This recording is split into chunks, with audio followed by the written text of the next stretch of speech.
En primer lugar, nada, daros las gracias a todas, a todos y a todas por asistir.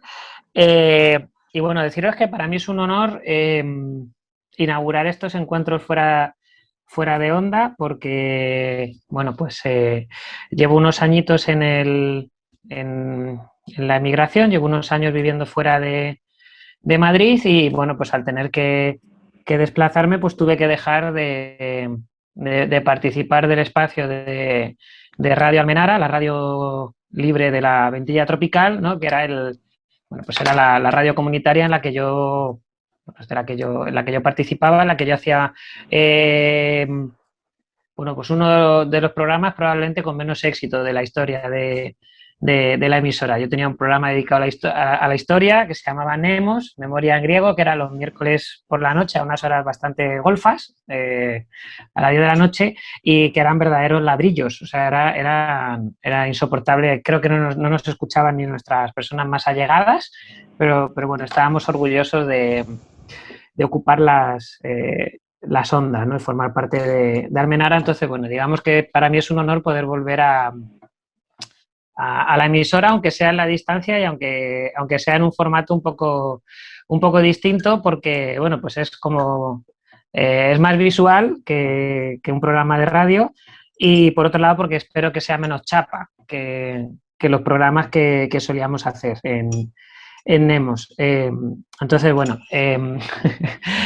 la idea de la charla de hoy, que forma parte de un pequeño ciclo de charlas, de encuentros que van a girar alrededor de los medios, de las radios comunitarias, bueno, pues la idea de hoy es presentar un poco los orígenes de este tipo de emisoras en Madrid en concreto, ¿vale? Porque es donde está Almenara y es un poco pues lo que nos va a ocupar hoy, en los años 80, ¿no? Que es la década en la que aparecen este tipo de emisoras por primera vez en el éter, ¿no? En la FM en general del Estado español, pero más en concreto de Madrid, que como os digo es lo que a nosotros nos interesa, ¿vale? Entonces, bueno, podéis ver en esta primera he preparado un pequeño PowerPoint, bueno, de formación profesional, pues viene mi centro de adscripción como investigador. Yo soy profe en la Sorbonne de París desde hace 3 años y luego aparte pertenezco a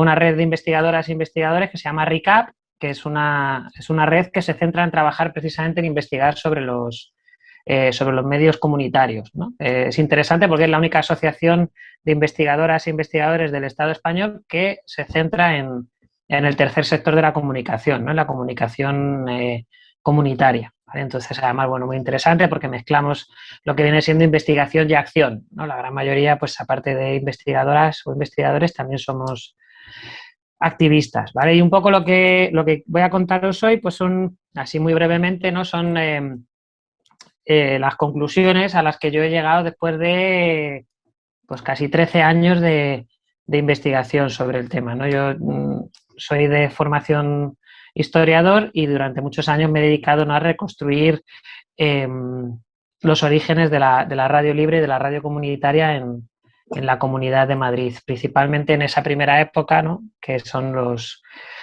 años 80, ¿vale? Entonces, la idea es esa, ¿no?, es compartir con vosotras un poco esta aventura que supuso lo que podemos llamar o lo que podemos considerar la edad de oro, ¿no?, de la radio libre y comunitaria, que son los años 80. Entonces, si la tecnología no me la juega, vale. ¿Qué es todo esto y de dónde viene? Os podréis preguntar, ¿no? Vamos a hacer como si no supiéramos nada, ¿no? ¿Qué es todo esto de la radio libre? ¿Qué dice este loco? Y sobre todo, ¿de dónde viene eso de la radio libre y comunitaria? Bueno, pues yo creo que es importante como punto de partida que tengamos un poco en mente que desde el primer momento en el que nace la radio, ¿vale?, como medio de comunicación, ¿vale?, porque a finales del siglo XIX, primeros compases del siglo XX, la radiodifusión de aquellas todavía se llamaba telegrafía sin hilos o radiotelefonía incluso, y tiene un aspecto muy de experimentación tecnológica, ¿vale? Pero ya en la década de 1920, de hecho en esta década de la que estamos ahora vamos a empezar a celebrar el centenario del nacimiento de la radio como medio de comunicación en prácticamente todos los países del globo, ya desde los años 20, de la década de 1920, encontramos que ha habido usos alternativos de la radiodifusión, ¿no? Según nace la radio como medio de comunicación de masas, con esa idea de que hay un emisor y un receptor, ¿no? Y el emisor tiene un papel activo y el receptor un papel pasivo, pues en paralelo a esa forma de funcionar empiezan a surgir experiencias distintas, ¿no? Como los radioclubes obreros en Alemania, que creen que es posible utilizar la radio de una forma más horizontal para expandir, bueno, pues en su caso concreto, los horizontes del movimiento socialista, o aparecen pensadores como Bertolt Brecht, ¿no? Dramaturgo alemán muy famoso, que tiene textos sobre la radio, ¿no? en los que él ya habla, a finales de los años 20, primeros de los 30, él ya habla de que la radio sería el medio de comunicación más maravilloso del mundo si fuera capaz de convertir a la gente en suministradora de información, ¿no? Él ya plantea ahí la posibilidad de cambiar esa lógica de arriba a abajo, ¿no? Vertical de la comunicación, y convertirlo en algo más horizontal. U otras personas como Walter Benjamin, que bueno, otro filósofo alemán que también estuvo muy vinculado a la radiodifusión, también apunta en esa misma dirección, ¿no? En el potencial que tiene la radio si la pensáramos de forma distinta a ese proceso de emisor-receptor y consiguiéramos que, bueno, los receptores también participasen de los procesos comunicativos. Entonces es muy interesante, bueno, porque desde los años 20 podemos ir encontrando una suerte, ¿no?, de hilo rojo de la radiodifusión, ¿no?, de momentos en los que la radio tiene usos alternativos a ese uso bueno, de comunicación vertical, ¿no? Porque normalmente la radiodifusión, la radio se implementa en base a oligopolios comerciales, es decir, empresas que controlan el mercado comunicativo, o en casos como el del Reino Unido, en monopolios del Estado, ¿no?, con la BBC. Cuesta mucho romper, en ocasiones la ruptura del monopolio se produce en la década de los años 70.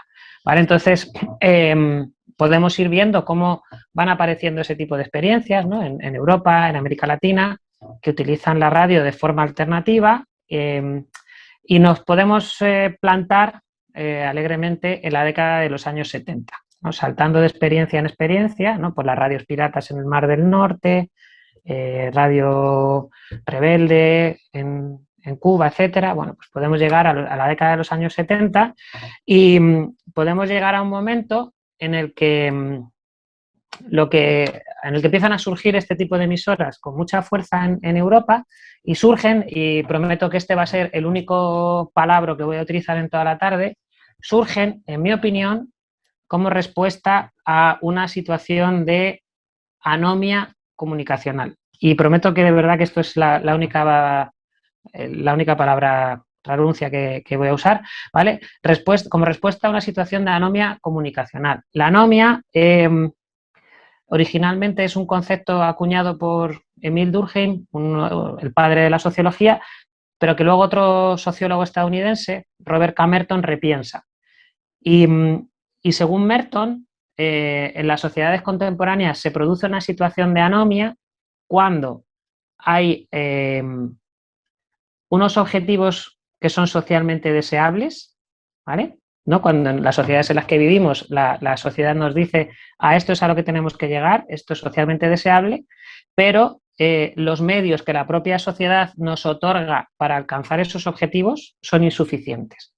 Merton trabajaba con el concepto de anomia para explicar, por ejemplo, el porqué de la delincuencia en determinados sectores de la sociedad americana, ¿no? Decían, el American Way of Life dice que es un objetivo socialmente deseable ser rico, pero yo trabajando no me voy a hacer rico. Entonces, ante esta situación de anomia, en la que la norma y los medios para conseguir la norma no se corresponden, yo me busco un atajo y entonces delinco.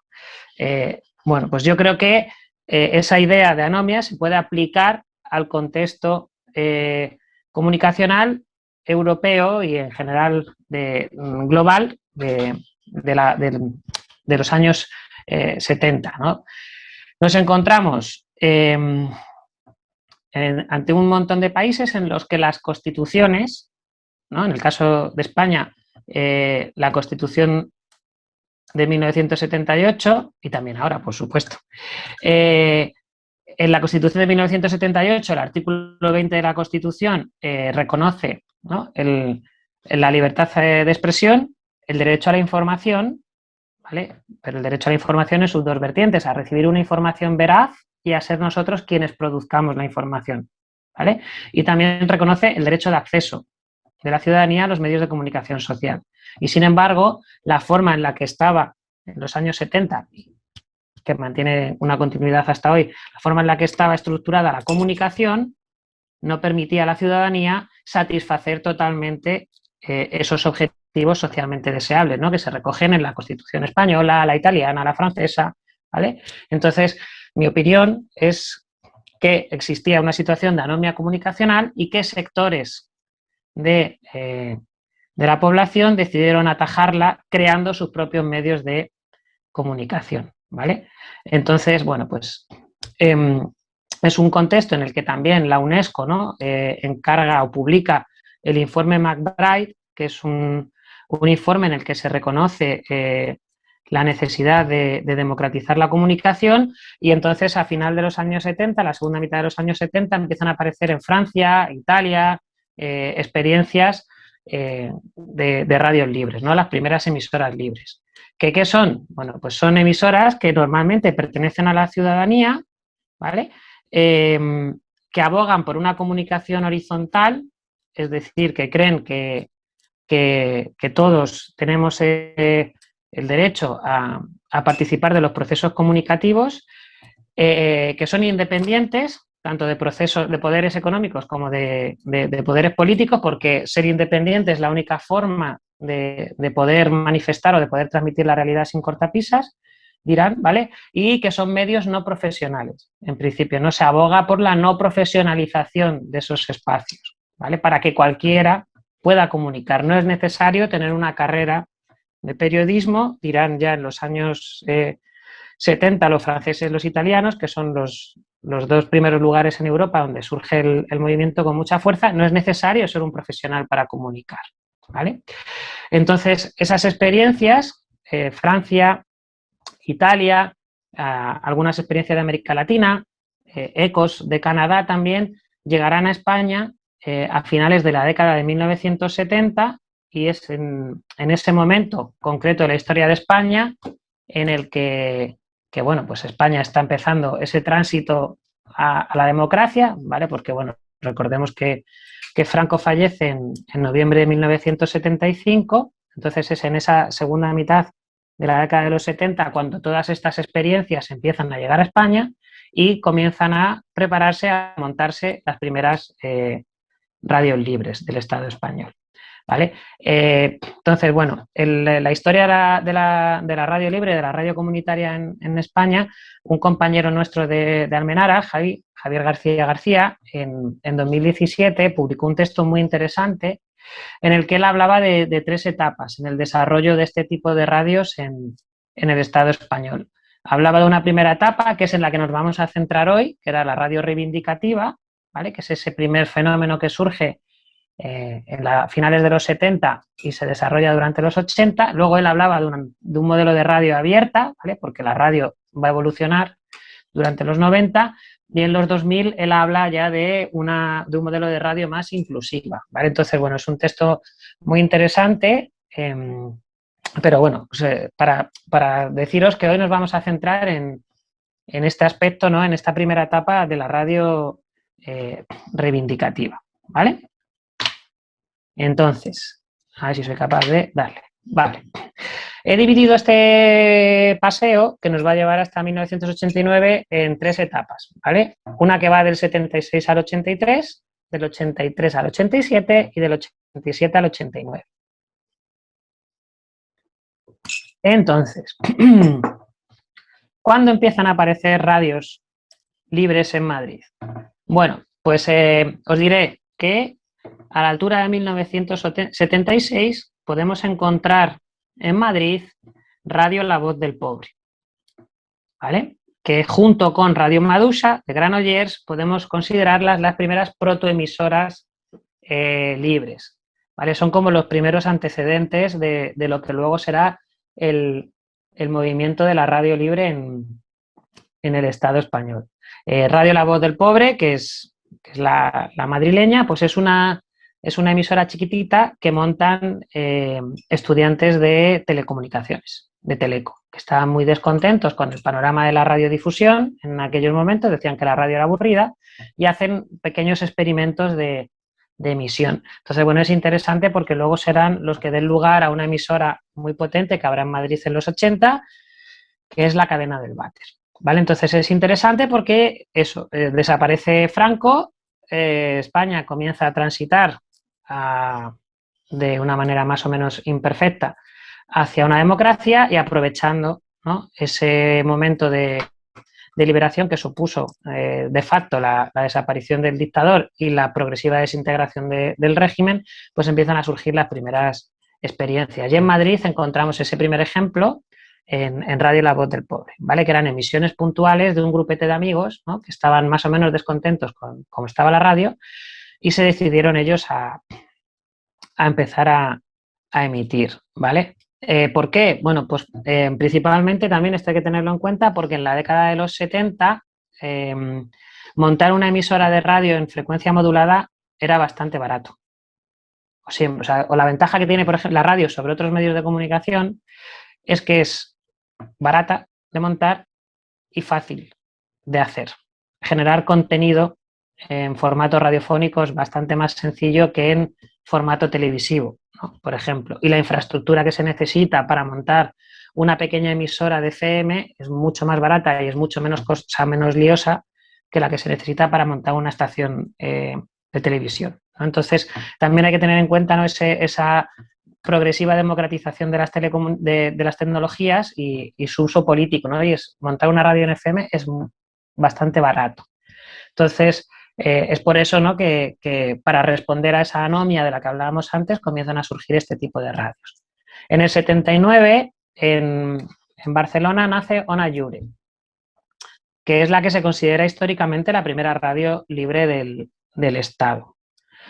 Ona Lliure tiene la categoría de emisora mítica dentro del movimiento porque en el poquito tiempo que duró, creo recordar que fueron 3 veces las que la clausuraron y alguno de los cierres se produjo en directo, ¿no? Es decir, estaban emitiendo y apareció allí la policía, entonces el cierre llegó a ser emitido en directo. La sitúa a la misma altura que una de las más míticas radios libres italianas, Radio Alice, de Bolonia, que también, ¿no?, fue cerrada en directo y escuchar la grabación verdaderamente sobrecoge, ¿no? Entonces, en 1979 aparece Ona Lliure y ahí podemos fijar el verdadero pistoletazo de salida del movimiento de las radios libres, que en España, en el Estado español, en esta primera época se gesta sobre todo en el País Vasco y en Cataluña, ¿vale? Son las dos regiones que van a estar a la cabeza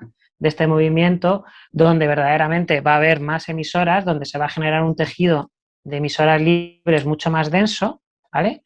En cada región con sus particularidades, ¿vale? Porque no olvidemos que el País Vasco en aquella época vivió una situación bastante excepcional. De hecho, habrá muchas de las primeras emisoras libres vascas que sean cerradas por la aplicación de la ley antiterrorista, ¿vale? Entonces, eso no lo olvidemos.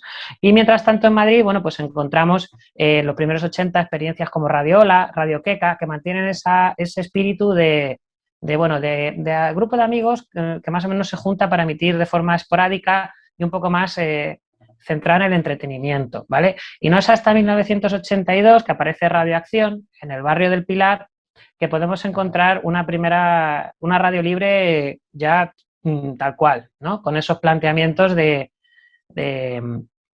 transformación de la comunicación y sobre todo con un horizonte de transformación social, ¿no? Porque Radio Acción estará muy implicada o estará implicada dentro de sus posibilidades en las campañas de reivindicación, ¿no?, de la vaguada es nuestra, todo ese movimiento vecinal que hubo alrededor de la vaguada y qué se hacía con aquellos terrenos, ¿vale? Entonces es interesante porque Madrid va un poquito por detrás, ¿no? De zonas como el País Vasco, Cataluña o luego Valencia.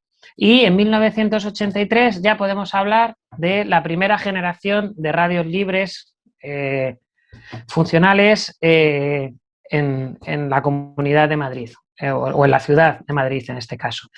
Aparecerán Onda Verde Vallecana, vinculada a la librería El Boulevard de Vallecas, ¿vale? Que será una radio pues, promovida por sectores, pues, por todos los movimientos sociales o por todo el tejido que se movía alrededor de la librería El Boulevard, ¿no? Entonces, bueno, pues hay mucho componente ecologista, etcétera. Radio Luna, ¿vale? Que será otra emisora que, pionera de la radiodifusión libre, y en este caso, bueno, que nacerá en un primer momento vinculada al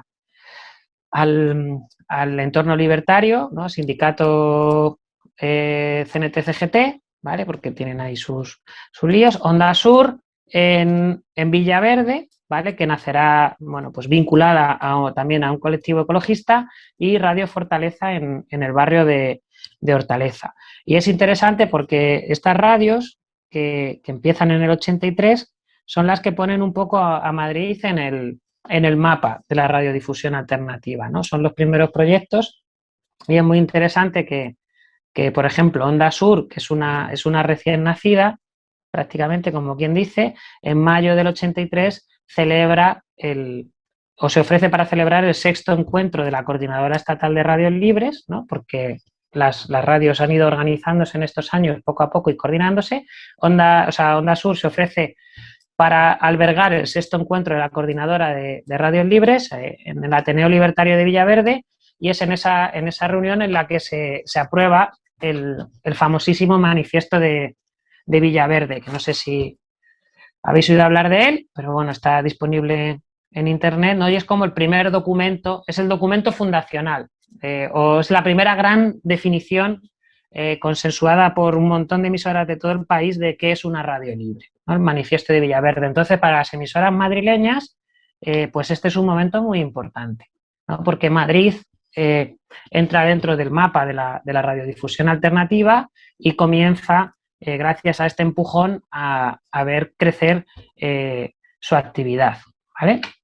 Entonces, a partir del 83, a partir del encuentro de Villaverde, veremos que en Madrid nacen muchísimas emisoras, o va a ir aumentándose el número de emisoras de forma bastante rápida, ¿no? Va a haber emisoras en prácticamente todos los pueblos, o sea, todos los barrios de Madrid e incluso, bueno, pues en las localidades colindantes, ¿no? A lo largo y ancho de toda la comunidad.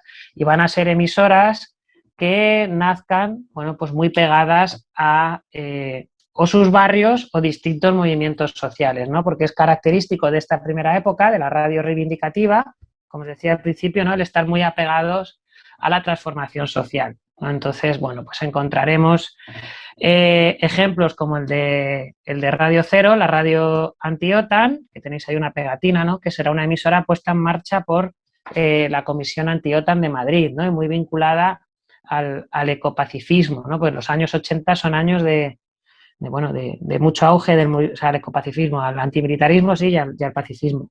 Son años de mucha movilización, sobre todo vinculada al referéndum que propone el PSOE en el 86, ¿no? Sobre la permanencia del país en la OTAN, ¿no? Entonces, este tipo de emisoras se van a volcar en la lucha contra la OTAN. Encontraremos también que surgen proyectos como Onda Verde y Radio Vallecas, ¿no? Onda Verde y Radio Vallecas, que provienen los dos proyectos de la Onda Verde Vallecana, de la que hablábamos antes. Onda Verde Vallecana se parte en dos, ¿no? De ese colectivo primigenio surgen dos iniciativas: Onda Verde, que será una radio que tenga una vocación, como ellos decían, metropolitana, y Radio Vallecas, que será una radio más de barrio, ¿no? Entonces vemos cómo el propio movimiento empieza a tener bueno, pues su propia vidilla interna, ¿no? Sus propios debates, y entonces cómo empiezan a surgir proyectos que quieren llegar a toda la ciudad de Madrid, cómo hay otros proyectos que creen que es preferible centrarse en el barrio, ¿no? Y vemos cómo la radio libre, la radio libre comunitaria comienza a convertirse en esa realidad heterogénea que es, ¿no? Porque sí que es cierto que aunque haya una serie de características comunes, las radios libres y comunitarias son muy diversas entre sí, ¿no? Entonces forma parte de su riqueza. Veremos que el éter, el espacio radioeléctrico, la FM, durante estos años comienza a convertirse en una verdadera jungla. ¿Vale? La jungla del éter es el titular de un artículo que sale en El País en un momento dado, y cada vez aparecen más emisoras. Están las emisoras libres de las que estamos hablando, ¿no? Nuestras protagonistas, están las emisoras legales, con licencia, ¿vale? Porque si esto no se nos puede olvidar, las emisoras libres ocupan la FM sin concesión administrativa, no tienen permiso legal para emitir en estos años 80, entonces aparecen también las radios municipales que durante un tiempo operan también sin licencia, y encontramos también radios piratas, ¿no? Es decir, gente que emite sin licencia pero que busca un ánimo de lucro. Entonces, el éter, el espacio radioeléctrico, se va llenando, y el espacio radioeléctrico es finito, hay un número determinado y finito de frecuencias. Entonces empieza a haber mucha competencia, ¿vale? Y eso va a obligar a que tarde o temprano se intente poner orden desde el gobierno. El movimiento de la radio libre también empieza a vivir sus primeros debates internos, ¿no? Hablaba hace un momento del debate entre metropolitano y de barrio, ¿no? Pero también aparece un debate muy importante sobre las radios de partido, ¿no? Empieza a haber acusaciones entre algunas emisoras acusan a otras de ser altavoces de partidos políticos, ¿vale? Con lo cual eso eso las sacaría de la definición de lo que es una radio libre, que tiene que ser independiente de los partidos políticos, ¿no? Será una polémica que encontremos a lo largo de todos los años 80. También aparecen los primeros debates sobre la posibilidad de incluir publicidad, ¿vale? Pese a que los proyectos son sin ánimo de lucro y pese a que se busca independencia económica, empiezan a plantearse pequeños debates sobre la viabilidad de incluir a lo mejor publicidad local, ¿no? De comercio de cercanía, los patrocinios, un poco para ver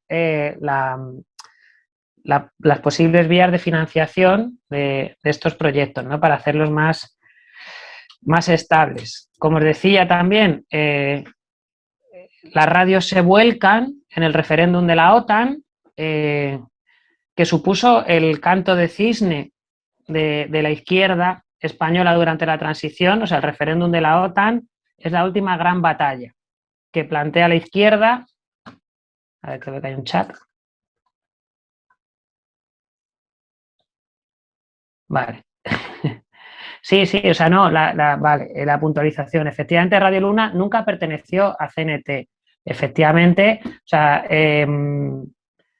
perdonad si he dado a entender lo contrario, la radio no pertenece al sindicato, sino que nace de personas que estaban cercanas o que eran miembros del sindicato, pero efectivamente, como bien dicen por el chat, desarrolla su actividad de forma independiente bien prontito y acogiendo gente de todo pelaje ideológico, ¿no? Me consta que había gente de AEDENAT en los primeros compases, etcétera. Vale, entonces, volviendo al hilo, y perdón si he dado a entender lo contrario con lo de Radio Luna, las radios se vuelcan en la campaña de la OTAN, ¿no? Es esa gran última batalla, entre comillas, de la izquierda española post-transición, así lo han llamado muchos historiadores, y bueno, tristemente termina ganando las posiciones del gobierno de Felipe González, y España permanece en la alianza, en el Tratado de la Alianza del Atlántico Norte, ¿no? Entonces, esta gran derrota hizo que todos los movimientos sociales en general perdieran fuelle, perdieran militantes. Esto afectó a las radios libres, ¿vale? Y además de este pequeño varapalo que supuso el triunfo del sí en el referéndum, en 1987 el gobierno del PSOE aprueba en diciembre, 18 de diciembre de 1987, aprueba la Ley de Ordenación de las Telecomunicaciones. ¿Vale? Una ley que venía a poner orden en esa jungla del éter, ¿no? Que, como os decía antes, que el espacio radioeléctrico estaba copado por emisoras de todo pelaje y había que ordenarlo. Bueno, pues el gobierno del PSOE decide poner orden. Y el problema de la Ley de Ordenación de las Telecomunicaciones, la LOT, como se la conoce familiarmente, bueno, es que contiene artículos que de forma directa o indirecta venían a perseguir la actividad de las radios libres, ¿no? Porque de repente, bueno, emitir sin licencia es causa para llevarse multas bastante importantes. Utilizar aparatos que no estén homologados también es motivo de multa, con lo cual, claro, toda esa tradición de autoconstrucción de equipos de FM baratos pues pone al movimiento en un solfa y bueno, pues la situación se tensa. De forma que entre el 87 y el 89, bueno, pues podemos hablar de la carrera por las licencias o, bueno, del agobio que supone hacer frente a la Ley de Ordenación de las Telecomunicaciones. Hay que decir que pese a esa situación, ¿no?, en la que el nuevo escenario legal pone en peligro este tipo de emisoras o hace que sea peligroso poner en marcha este tipo de emisoras por las multas y tal, sí que es cierto que no paran de aparecer radios libres, ¿no? Encontramos, bueno, pues que nace Radio Cigüeña en Rivas en el 88, encontramos Radio Albatros en el barrio La Ventilla, ¿no?, donde ahora emite Almenara, Radio Carcoma en Canillejas, Radio Fuga en Aranjuez. No van a parar de surgir emisoras a lo largo y ancho de Madrid que van a empezar a reivindicar que se reconozca su especificidad, ¿no? Van a pedir que se reconozca bueno, pues que son radios con un carácter social, que no tienen ánimo de lucro y que evidentemente no pueden ser comparadas ni juzgadas por la misma vara de medir que las emisoras comerciales, ¿no? Entonces, porque estos momentos van a ser muy tensos, porque la Ley de Ordenación de las Telecomunicaciones trae consigo o incluye, ¿no?, la puesta en marcha de un plan técnico nacional, es decir, un concurso de licencias, ¿vale? Entonces, entre el 87 y el 89, lo de la carrera de licencias es porque en el 89 se aprueba ese concurso de licencias, ¿vale? Entonces, las radios libres tienen que negociar cómo concurrir a ese concurso de licencias. Tienen que pelear por ver cómo y en qué condiciones pueden ser adjudicatarias, cómo pueden solicitar esas licencias y cómo tienen que negociar, ¿no?, con las autoridades, con la DGT, con la Dirección General de Telecomunicaciones. Las negociaciones son muy duras y muy poco y bastante infructuosas, hay que decir, ¿no? De forma que, bueno, el gobierno se mantiene bastante duro, se mantiene en sus 13 y obliga a todas las emisoras emitiendo sin licencia a apagar sus aparatos como paso previo para presentarse al concurso de licencias, ¿vale? De forma que en marzo de 1989 se produce un hito en la historia de la radio libre y comunitaria, y es que muchas de estas radios dejan temporalmente de emitir para poder presentarse al concurso de licencias. Es decir, la actividad de estas radios cesa y cesa como paso previo a presentarse al concurso de licencias. ¿Cómo se presentan estas emisoras al concurso de licencias? ¿Cómo intentan optar a una concesión administrativa para poder desarrollar su actividad de forma legal? Bueno, pues hay varias opciones, porque aquí el movimiento de la radio libre venía bueno, pues desarrollando una serie de debates internos, ¿no? Y venía un poco partiéndose en dos. Y por un lado, vamos a encontrar dos grandes bloques que van a solicitar las licencias de forma colectiva. Por un lado va a estar Feralicoma, la Federación de Radios Libres de Madrid, y por otro lado va a estar la Agrupación de Asociaciones Culturales de Comunicación de la Comunidad Autónoma de Madrid, la AACC-CAM, si no recuerdo mal las siglas, y por otro lado va a haber muchas emisoras que se presenten al concurso en solitario, ¿no? En un momento en el que se venía pidiendo unidad para poder hacer frente a las medidas represivas que suponía esta ley del PSOE, bueno, pues el movimiento de la radio libre se presenta a las licencias, se presenta dividido y bueno, de este concurso tan solo se otorgaron 2 licencias a radios libres en todo el estado. Una recayó en Valencia sobre Radio Clara, ¿vale? Una radio libre de Valencia, vinculada también a entornos, muy cercana a entornos libertarios, que llega funcionando con esa licencia, si no recuerdo mal, desde entonces, desde 1989, y la otra licencia recayó sobre la Federación de Radios Libres de la Comunidad de Madrid, recayó sobre Feralicoma, ¿vale? Que Feralicoma es interesante, ¿no? Porque era una federación que agrupaba a unas 8 radios libres de toda la Comunidad de Madrid, ¿vale? Intentaría decirlas todas de memoria, pero seguro que me dejo alguna, pero bueno, estaban Radio Cero, Antena Vicálvaro, estaba Radio Cigüeña, Radio Carcoma, Onda Latina, del barrio de Latina, y alguna más que ahora mismo no caigo, ¿vale? Con la particularidad de que a la Federación de Radios Libres de la Comunidad de Madrid, la licencia que le toca está en Chinchón.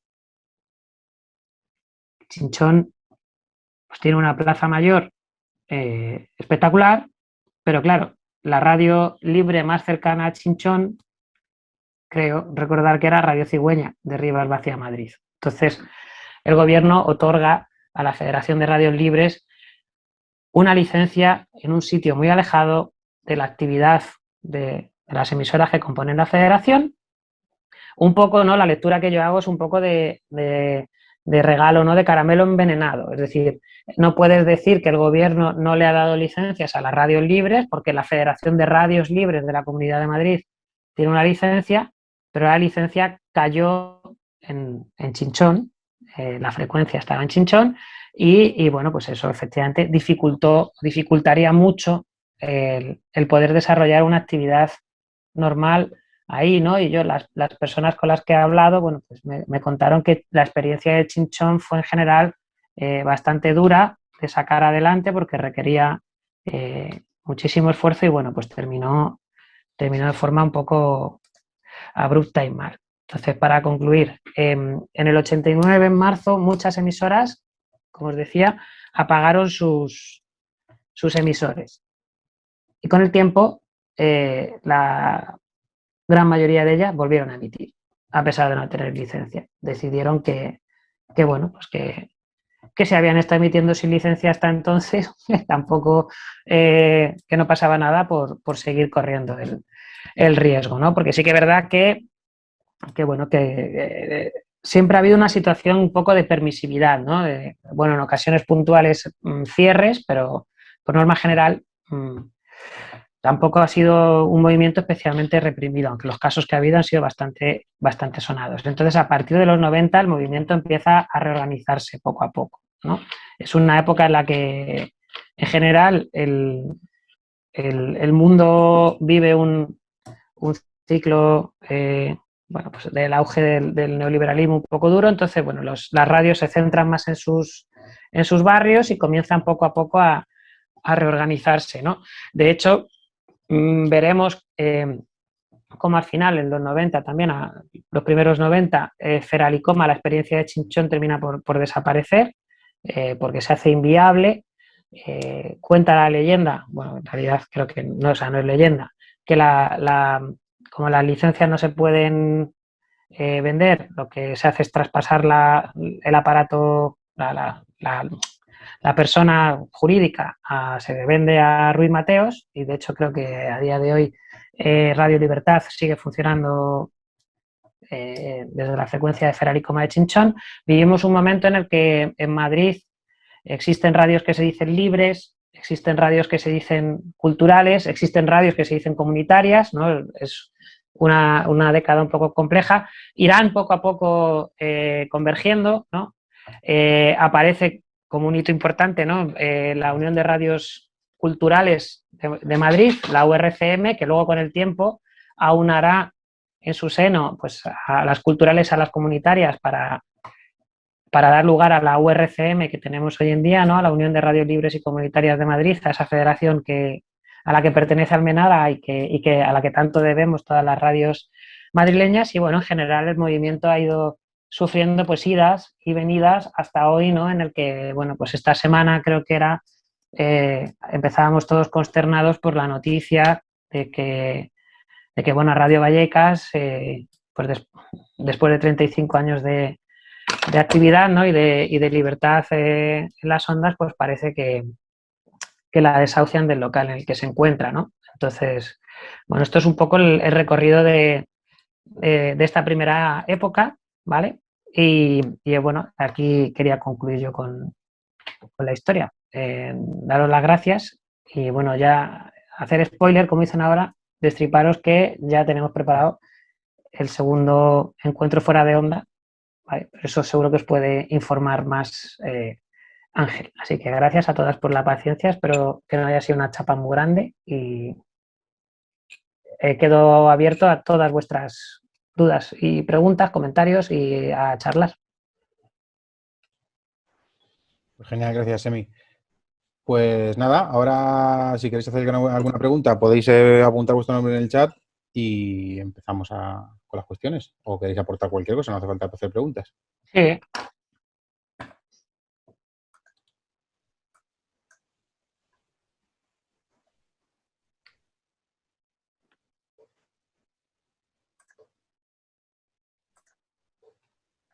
Chun chun.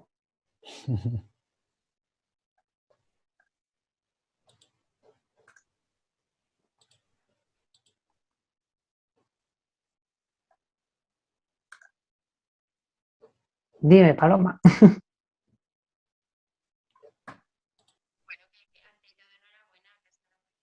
Bájate el micro.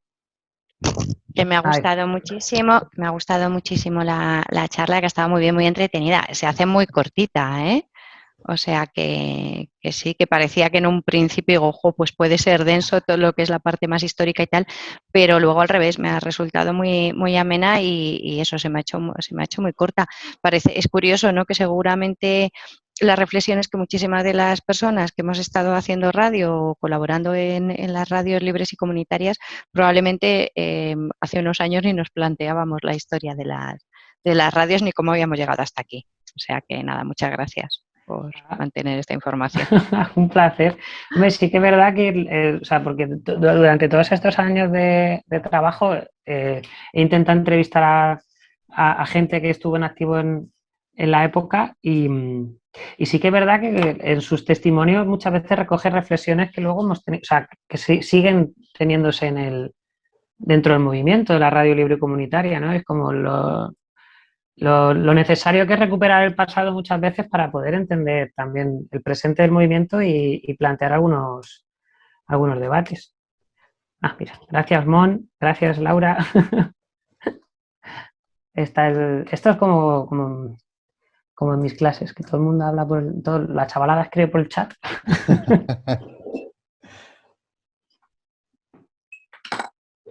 Bueno, pues si nada, no sé, si nadie tiene... me ha encantado. Gracias, Clara.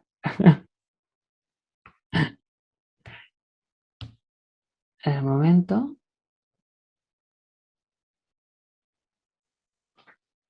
Pero a ver, me he perdido. Muchas gracias por la charla, muy interesante.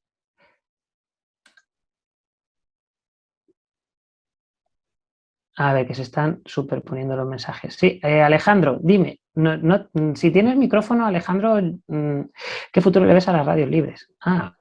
Sí, bueno, hola, buenas, primero, muchas gracias por la charla, me ha parecido muy interesante. La verdad es que ha habido muchos datos que no conocía. Y bueno, yo como miembro de una radio libre también, es una pregunta que nos hacemos mucho en las asambleas. Y es, ¿qué futuro le ves a las radios libres ahora mismo? O de aquí a un corto plazo.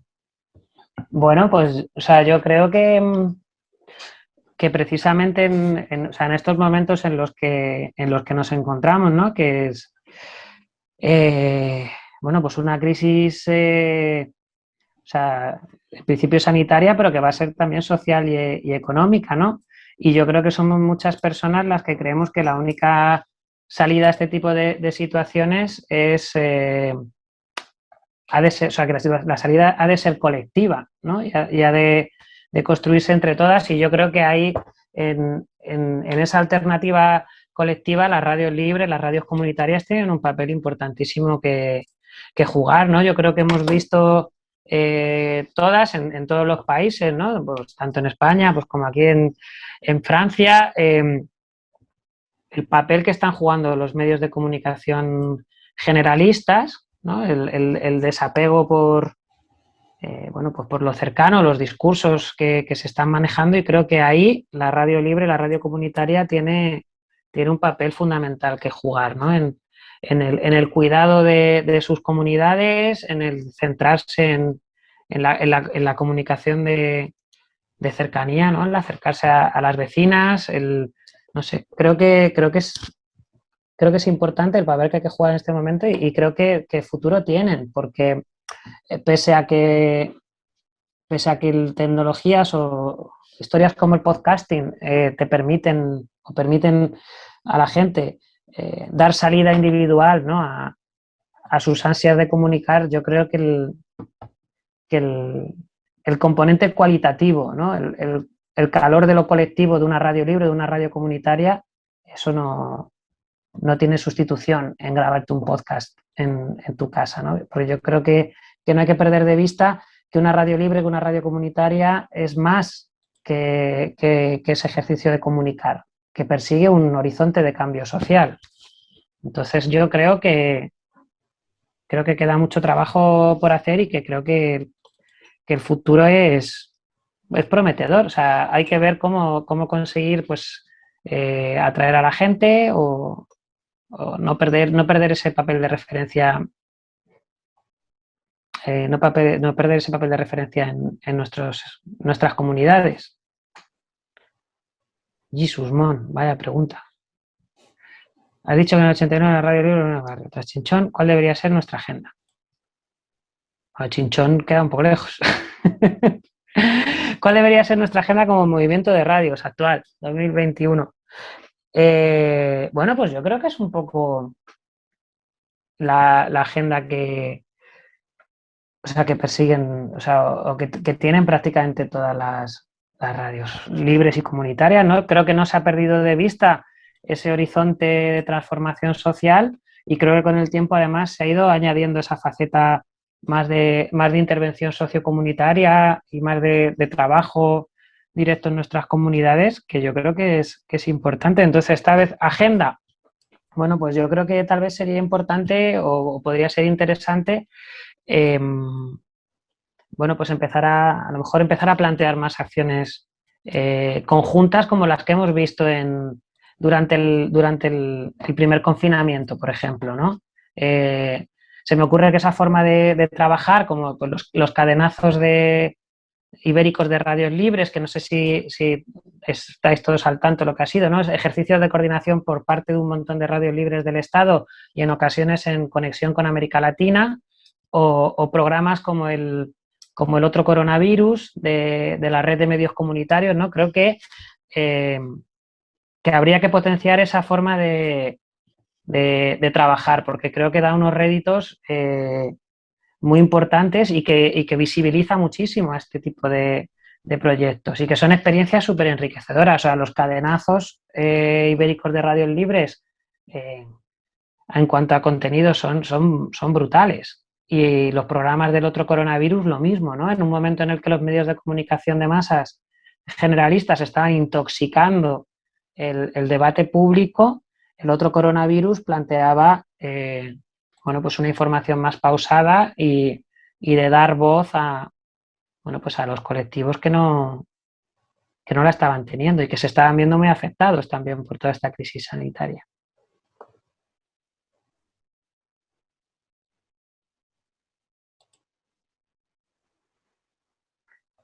¿Crees que las radios... Jesús, madre mía. Bueno, ¿crees que las radios entonces van a unar las dos vertientes que postulaba García García, la de la inclusividad y la reivindicación de los 80? Vale, sí, o sea, a ver, dice Esther, no estoy segura de si lo estoy formulando bien. Sí, la formulación es correcta. De hecho, claro, yo creo que el modelo de radio libre, de radio comunitaria, ideal sería el que consiga conjugar esos tres elementos, ¿no? Que destaca Javi, ¿no? Pues, la reivindicación política, el abrirse a ese formato de radio abierta a la juventud de los barrios y luego lo de la inclusividad, ¿no? Entonces yo creo que sí, que de hecho, o sea, me parece que sobre todo en la vertiente del movimiento que es más radio comunitaria, que se define como comunitaria, que es la que más conozco yo últimamente, pues creo que ese trabajo por la inclusividad es sobresaliente. O sea, proyectos como, bueno, pues Almenara, Radio Enlace en Hortaleza, Vallecas, Onda Merlín, ¿no? Están haciendo un trabajo de radio inclusiva muy potente, al que tal vez yo creo que sí que progresivamente, pero por la coyuntura, o sea, es decir, por el momento histórico en el que nos encontramos, haya que empezar también a potenciar un poco esa faceta más reivindicativa, ¿no? Porque, bueno, pues es un momento muy, muy delicado el que estamos viviendo y el que se nos viene encima. Vaya preguntas, la Virgen. Son buenas, ¿eh? De nada.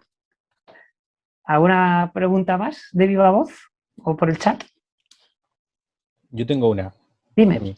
¿En qué crees que beneficia y en qué crees que empeora la moda del podcast a las radios comunitarias? Vale, a ver, pues el beneficio yo creo que es evidente. Claro, a ver, porque o sea, el beneficio es evidente si tenemos en cuenta o sea, que muchos de los podcasts que genera una radio libre, una radio comunitaria, en realidad es la grabación de un programa que se ha emitido en directo, ¿no? Entonces, aunque se pueden generar contenidos ex profeso, ¿no? Pero yo creo que la gran mayoría de los podcasts que se generan dentro de una radio libre comunitaria suelen ser las grabaciones de los programas. Entonces, bueno, el potencial que tiene, lo beneficioso es en realidad el mismo beneficio que tiene para todas las emisoras, ¿no? Que altera completamente las dinámicas de consumo. Mira, dice Mon precisamente que estamos en directo en Radio Almenara. Pues saluda a la audiencia del 106.7.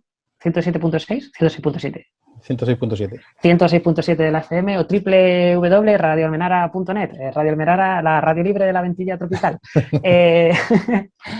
Pues lo positivo es eso, ¿no? Que permite alterar las prácticas de consumo, de forma que ya no tienes que estar pendiente de tu programa favorito y escucharlo en directo, sino que ahora puedes volver a él en el momento en el que tú quieras. Entonces yo creo que eso es muy beneficioso porque nos permite que nuestros contenidos lleguen a muchísima más gente, ¿no? También porque, evidentemente, al estar en Internet te pueden escuchar desde cualquier punto del mundo, ¿no? Entonces yo creo que es un beneficio muy potente, ¿no? Porque esa es la gran pregunta, ¿no? Yo hago un programa en una radio libre, oh Dios mío, ¿me escuchará alguien?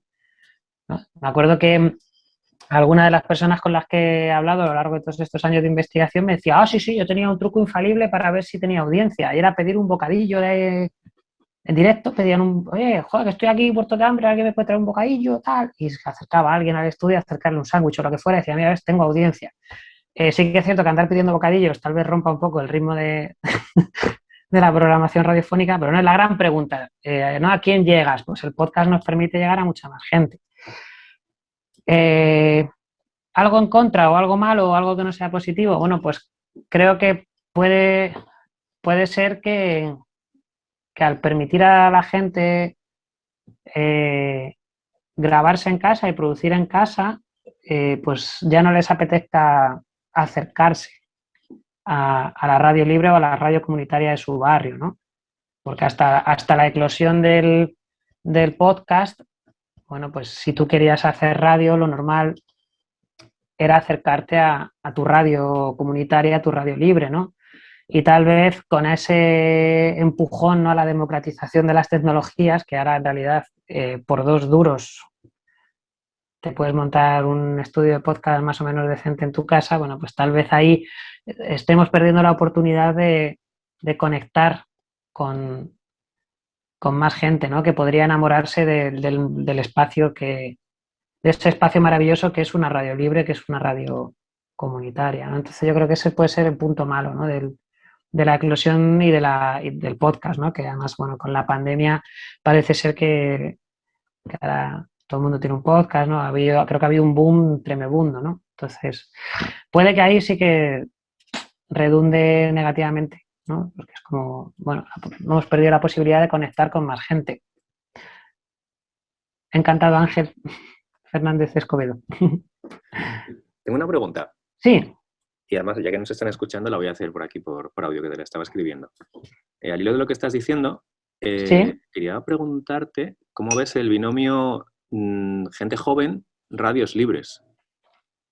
Vale. Wow. Vale, pues es interesante la pregunta, porque supongo que dependerá del proyecto. Esa pregunta es buena y difícil, sí, totalmente de acuerdo.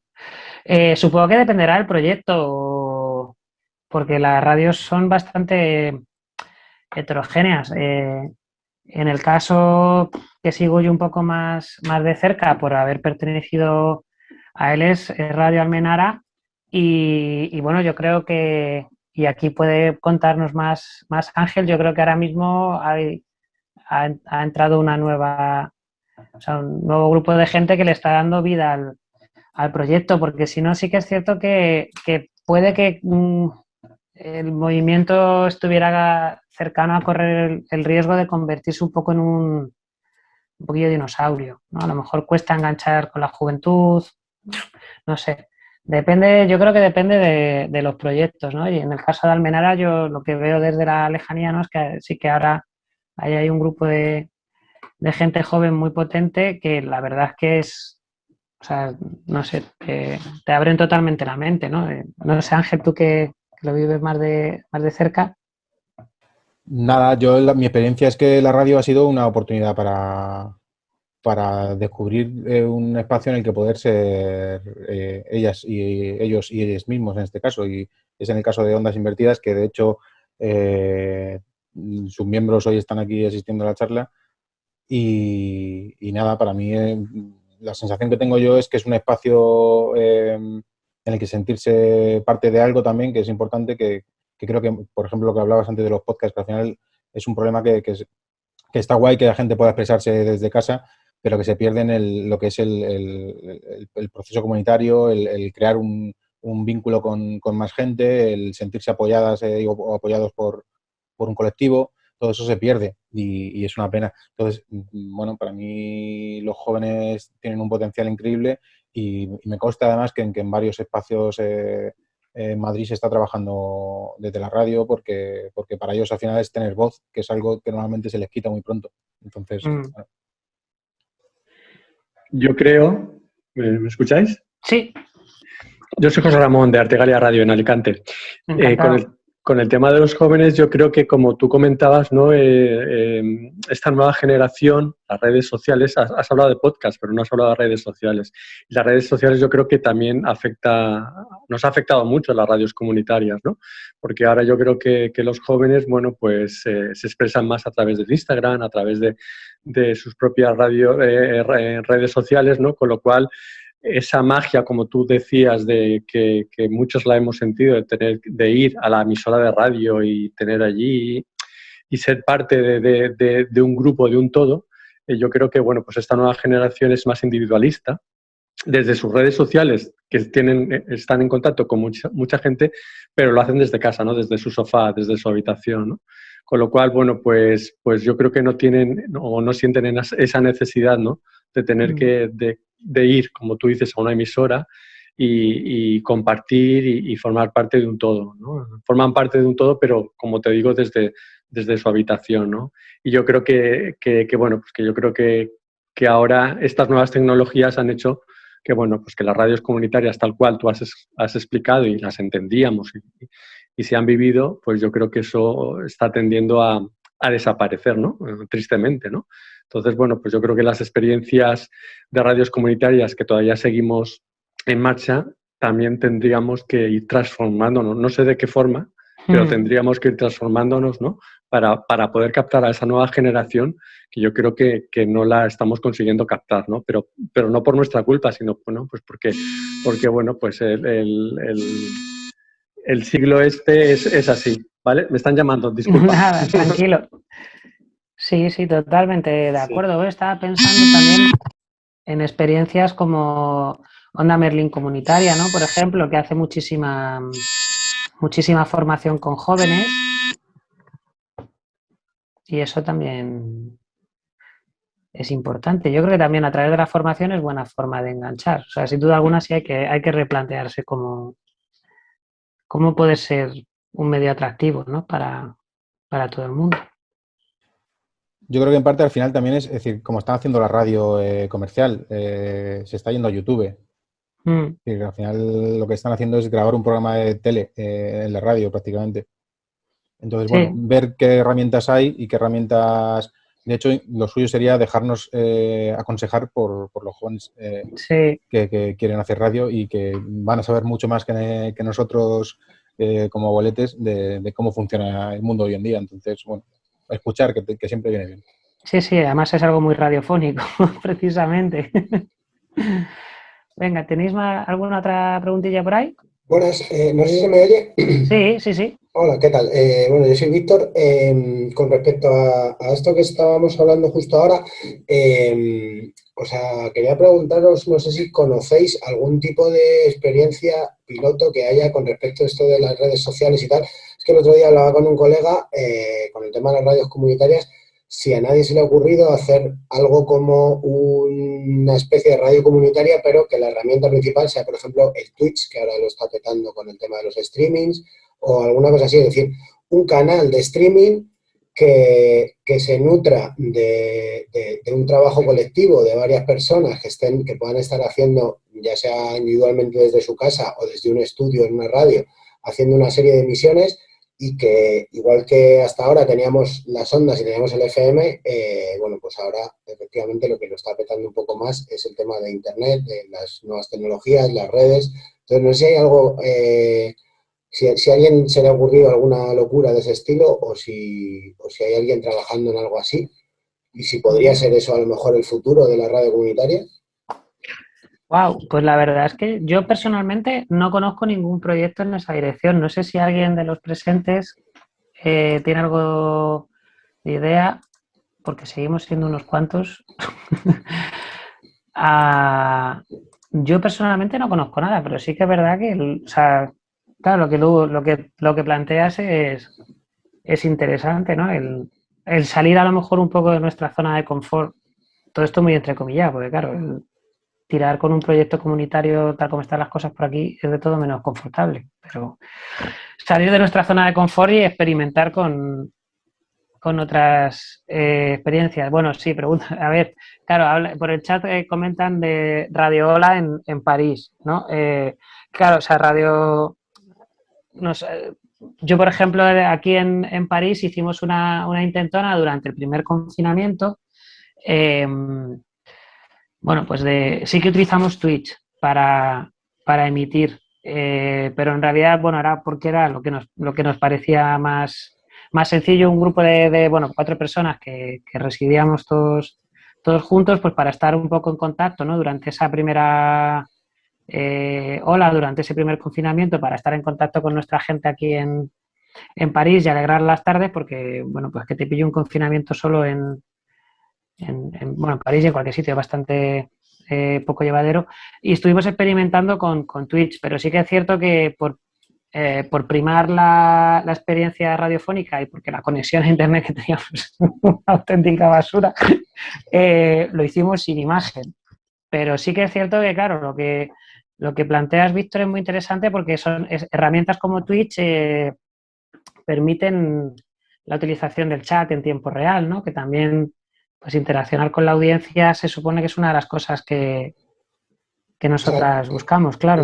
La cosa sobre todo es si se podría empezar a plantear o sea, yo creo que la filosofía de las radios comunitarias sigue perfectamente vigente y sería adaptar esa filosofía, esa forma de trabajar a las nuevas tecnologías. O sea, es verdad que al final el FM pues está un poco de capa caída y compitiendo contra las grandes empresas de comunicación y tal, pues, o sea, a ver, de hecho, la mayoría de las radios comunitarias, siempre, yo cuando he participado en alguna, siempre hemos tenido el mismo problema. Cuando se emitía en FM, el alcance es muy pequeño porque tienes un ancho de banda muy limitado en el que compite ahí todo el mundo por el último ancho de banda, por la última frecuencia del ancho de banda del FM, ¿no? Entonces, joder, Internet te abre un universo de posibilidades con esto y el tema de las redes sociales y ahora el Twitch, que es lo que lo está petando, mañana será otra cosa, pues yo creo que se podría intentar adaptar a lo mejor eso con esa misma filosofía, pero intentar adaptarlo a las nuevas tecnologías y ahí puede haber una corriente nueva de trabajo comunitario, que no sé si se llamará youtubers comunitarios o cómo se llamará, pero... Sí, vamos, yo de hecho te diría más que creo que es posible compatibilizar todo. O sea, yo no renunciaría a la FM, no por vitaje, sino porque, bueno, porque es un tema de reivindicación histórica que también tiene que ver con lo colectivo, ¿no? Y defensa de lo colectivo y tal. Pero sí, o sea, yo creo que evidentemente hacia donde apuntas es hacia donde tal vez haya que ir yendo, ¿no? Investigar cómo podemos incorporar, pero y tal vez ahí lo que tengamos que hacer es lo que sabiamente decía Ángel, ¿no? Que es pegar la oreja y que nos digan los jóvenes cómo va. O sea, es que tendrían que hacerlo. O sea, yo creo que lo ideal sería que ellos nos dijeran cómo va. Porque yo la verdad es que no, o sea, son códigos comunicativos muchas veces que por generación nosotros ya no controlamos. Sí, pero... sobre todo, o sea, la cosa es esa, o sea, la radio comunitaria, joder, a mí siempre me ha molado mucho, pero es verdad que a los chavales jóvenes yo creo que les suena un poco a algo del medievo, ¿sabes? O sea, y de hecho, bueno, pues quitando honrosas excepciones, como las que comentaba Ángel antes, creo que las radios comunitarias, por lo general, no suelen tener mucha participación de gente joven, salvo que haya un proyecto que anime a los chavales a participar y tal, que esté enfocado en eso. No sé si muchos chavales jóvenes se acercan a una radio comunitaria de propio intento. Entonces, creo que a lo mejor hay que empezar, pues eso, a escucharles y a hablar en sus... Claro, dice Gonzalo que ellos no oyen radio, pues eso es un poco la clave, ¿no? Que, o sea, hay que hablarles un poco en los medios, a través de los medios que ellos consuman. Si queremos que participen, hay que ir a través de sus medios. Totalmente de acuerdo, sí. A ver, es un proceso de transición y adaptación. Pero sí, yo creo que sí, que es una de las vías que se abren para el futuro y que sin duda alguna hay que ¿cómo se dice esto? Transitar si no queremos quedarnos, ¿no? Mirándonos el ombligo nosotros mismos y encerrarse en la dinámica de siempre. Totalmente de acuerdo. ¿Alguna cuestión más? ¿Al menos encontrando FM? El más joven está cerca de los 40. Sí, yo creo que, dice Alejandro, que al menos en Contrabanda FM el más joven está más cerca de los 40 que de los 30. Bueno, un abrazo muy fuerte para los compañeros y las compañeras de Contrabanda FM que están ahora también atravesando una situación compleja allí en Barcelona. Yo creo que sí, ¿no? Que puede ser que en algunos proyectos de radio libre, de radio comunitaria, la media de edad esté ya efectivamente rondando los 40. Pero bueno, a ver, ahí yo creo que son cuestiones de abrir esas vías de reflexión, ¿no? Que planteaba Ángel, que planteaba Víctor y y sobre todo ver que hay un pasado, pero sobre todo asegurarnos de que haya un futuro, ¿no? ¿Alguna cuestión más?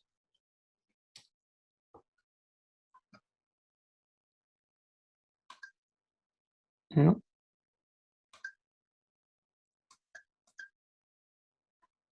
Pues, Ángel, tú dirás.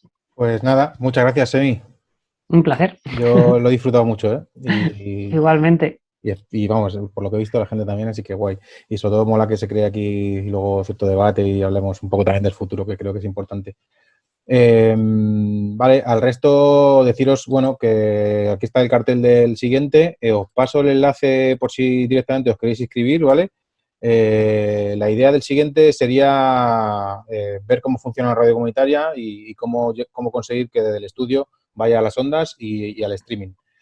Así que, nada, si os apetece apuntaros, estáis invitadísimos. Es el 16 de marzo a las 7:30 y lo da Fran, que también que es de Radio Almenara también y nada, seguro que, bueno, si estáis interesados en ver cómo funciona la radio comunitaria por dentro o si creéis que a alguien le puede interesar, pues invitarle, bueno, estamos ahora con esto de encuentros fuera de ondas para también, pues eso, encontrarnos un poco a través de la pantalla y aprender un poquito. De hecho, yo estoy aprendiendo mucho en Radio Almenara. Muy bien, pues nada, pues muchísimas gracias a todas y a todos por asistir y por el debate. Efectivamente, Paloma, una maravilla. Como siempre, volver a volver a vernos, volver a Radio Almenara, aunque sea así en la distancia. Bueno, pues damos por concluido el guateque.